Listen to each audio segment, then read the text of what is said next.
This is about Camp 3, Camp 4, above 7,000 meters. That is where people have started queuing up to go to the summit, and this is where the serpentine line you'll see. The site is, even during nighttime, all the lamps on the headlamps, going right to the top of the mountain. So imagine that temperature. This place that I'm talking about, 8,000 plus, it's also known as the death zone. And already you move very slowly on that height, on that altitude. But because of this queue, they're barely moving, barely. And at times you have to really, really just stand. That is what is causing the concern, because in the past, similar traffic jams have led to deaths and injuries. So how did it end up with this happening? So many people on that crest of the mountain all at once. This time around, the government has given out a record number of climbing permits. That's around 500. So this is climbing permits alone. That means for 500 people.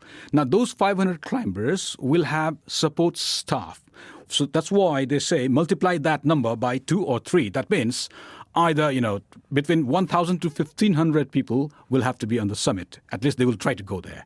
And if you remember, in the past, the climbing, the summiting would have been evenly distributed. You have very limited days, but you would know it beforehand. So maybe, by mid-May, this many people, this many groups, and then towards last of May, this many groups. Yeah. But this time what happened was there's this massive ice block called Serac hanging right, above on the Khumbu Ice Fall, just above the base camp.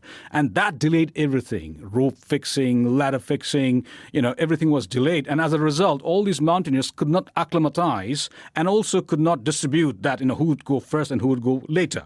And as a result, all of them now, assembled there on the higher camps. And that is why that concern that, what would happen again, it's also about logistics. Who has enough oxygen bottles and who has not?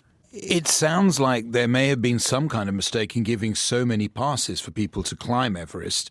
What is the Nepalese government saying about this? The logic has always been that, Nepal needs money. It's a relatively poor country and, the government's income. This is one of those very limited source of income.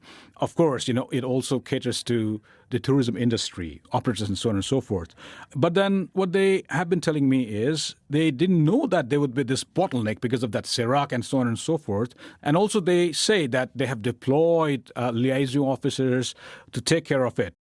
Naveen.